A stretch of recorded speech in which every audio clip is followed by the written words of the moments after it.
The Huey Cam. Featuring the best of Lamont and Tonelli on 107.7 The Bone.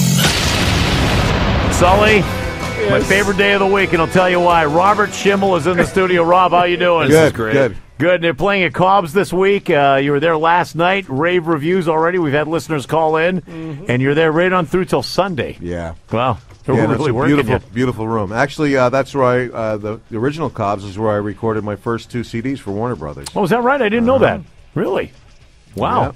Yeah. No, the audiences are really great, and that's the place I felt at home the most. That's where I wanted to do it. Nice. So we were talking about you earlier on this week because Paul brought a story up about Carmen Electra. Yeah, getting together with Joan Jett, and now all of a sudden the lesbo rumors are flying. Yeah. And she has refuted these rumors. She said no way, and it was in, I guess, Us Weekly or whatever magazine it was. It was like one of these magazines that they just take the publicists' reports. It's basically the stars put out their memorandums, and the magazine publishes it. I said, if you want to know the real deal, wait till Schimmel comes in here, because your daughter writes for, Star Magazine, right? Yeah.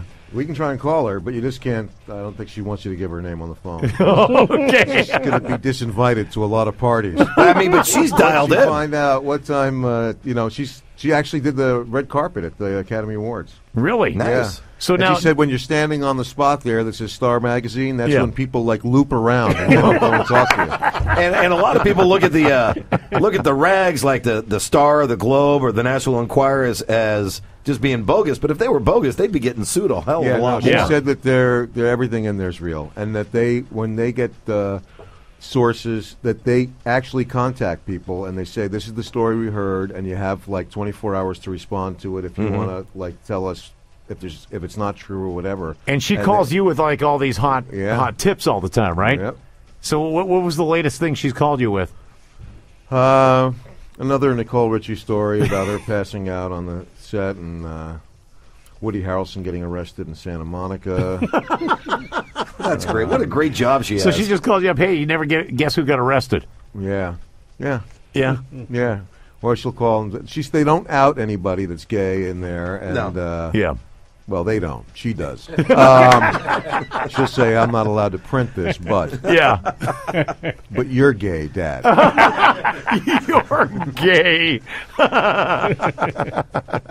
So, now what have you been up to lately? Just working on the road a lot and, trying to make things work at home with my daughter just turned 16 in December, so. You are getting run through the ringer, aren't you? Oh, boy. So it's another daughter then? 16-year-old daughter. I have a 16-year-old daughter from my first marriage, but she lives with my new wife and I because, my ex thought it would be a cool idea to have her live with us and, ruin this marriage. Now, is she the one recently that either wanted to get pierced or get a tattoo or something like that? She got pierced. Oh, she did? You must have been happy with that one. Yeah, she wanted to get pierced. She said, I want to get my belly button pierced, and I said no. And then she got a girlfriend to call this piercing tattoo place in Venice Beach, posing as her mom on the phone, giving them verbal permission, and they did it. So then my dad comes to visit my mom. They're both Holocaust survivors, my parents. And my dad of course my daughter has to wear a top where you see the piercing. And, so he goes, oh, my God. And I said, Dad, you know what? I wasn't here when she did it. And this girl called and lied and said she was her mom and everything. Yeah. And he said, why don't we go down there and have a talk with these guys? And I said, yeah, what, the Nazis weren't enough for you? You got to mess with the tattoo piercing people now? 80 years old, you're going to walk in there and go, what did you do to her? Not as much as we're going to do to you.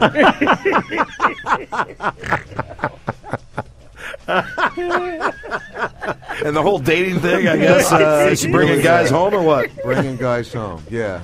Yeah. Bringing guys home, and, it's like when they go, hey, I'm a big fan of yours, Mr. Schimmel. Great. Then you're not for my kid. So if you know what I'm talking about, get out of here.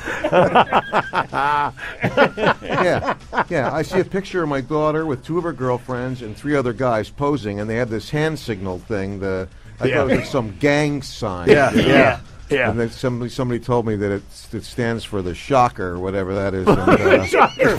Sully. That's Sully's favorite. Really? As he says, 2 for the pink, 1 for the stink. That's, Well, that's how it got that name, because when your 15-year-old daughter tells you that it's 2 in the pink and 1 in the stink, that's pretty shocking.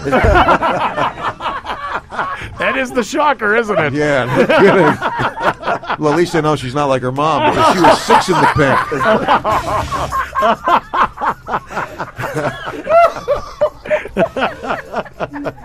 That's more than just the shocker, I guess. Yeah. Not as shocking as the next alimony payment's going to be after she hears that joke.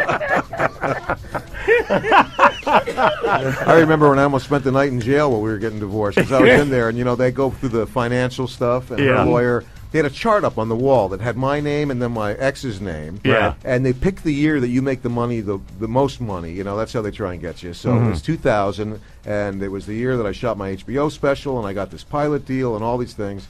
And they said, well, as you can see, Mr. Schimmel earned this amount of money in this year, and Mrs. Schimmel earned 0. It had like a red 0 in there. And her lawyer turns to the judge and says, what does that tell you? And I stood up and I said, well, it tells me she should get a job. At least I'm not doing anything.